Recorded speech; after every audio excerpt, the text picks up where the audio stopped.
com vocês? Olha, eu estou aqui para a gente conversar um pouquinho sobre planejamento financeiro e a partir do momento que a mulher decide se divorciar. Até porque ela precisa de uma estratégia, de um bom planejamento financeiro para que ela tenha respaldo na vida dela. O medo que as mulheres têm, que atinge, que assombra a vida dela, geralmente é: será que eu vou dar conta? Será que eu vou conseguir suprir a necessidade dos meus filhos e da minha vida? Será que eu vou poder comprar algo? Será que eu vou passar dificuldades? Geralmente, algum medo desse é superado com as estratégias, com um bom planejamento. Então, vamos lá.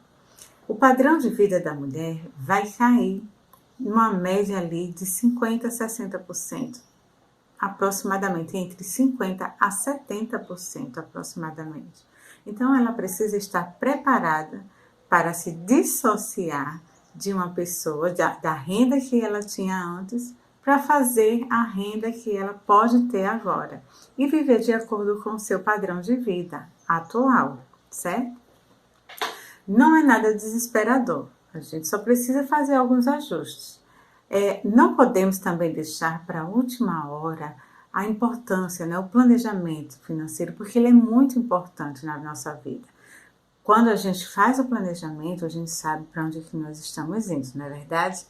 Pronto. Então a gente precisa também entender que existem 3 perguntas. E foram essas 3 perguntas que me ajudaram no momento que eu fiz o meu divórcio, a minha separação. A número 1 das perguntas é: quais são as habilidades que eu tenho e é que eu preciso desenvolver para fazer uma renda? Você pode ter uma habilidade de confeccionar alguma coisa, mas eu posso ter a fragilidade de não saber vender. Então, eu preciso praticar essa habilidade, não é verdade? Desenvolver essa habilidade. A segunda pergunta é: quais são os meus principais motivos para fazer meu planejamento financeiro? É para suprir a necessidade, é para que esse medo, aqueles medos que eu falei antes, de suprir a necessidade, de não dar conta, de pagar boleto. Então, quais são os meus motivos mesmo para fazer o planejamento? Se você não souber os seus motivos, você vai fazer a primeira vez e vai esquecer e vai deixar para lá, porque não teve um motivo palpável, aquele que te impulsiona a fazer sempre. E o terceiro é: quais são as estratégias que eu tenho para fazer dinheiro? Se eu tenho as estratégias, por exemplo, eu sei fazer a renda extra, eu sei fazer brigadeiro, eu sei vender, eu sei alguma coisa. Então, quais vão ser essas minhas estratégias para que eu consiga um pouco mais de renda? Percebe? Então, depois que você fizer isso, você vai para o planejamento doméstico.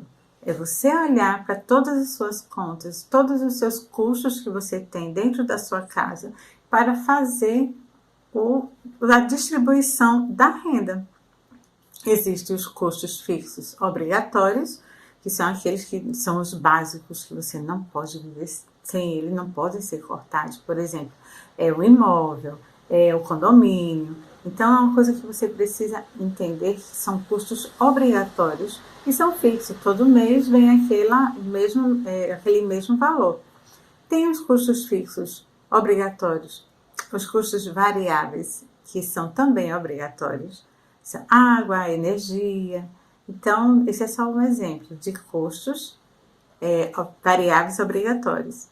Depois vem o custo importantes, que são aqueles custos que você vai depender dele para o seu trabalho. Por exemplo, a internet é um custo importante que você depende dela para trabalhar.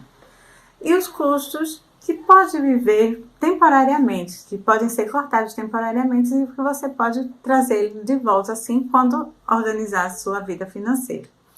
Depois disso, você vai distribuir a renda. Eu vou te falar algo muito importante. Na vida da gente, planejar a nossa vida financeira não é só cortar gastos, até porque não vai chegar a uma motivação só cortando. Percebe? A gente precisa entender que as finanças, ela, além de cortar os custos desnecessários temporários, A gente precisa fazer dinheiro, distribuir renda, saber fazer mais do nosso trabalho para multiplicar o dinheiro e investir. Então é essa a dica que eu te dou hoje e eu te encontro em breve nos próximos vídeos.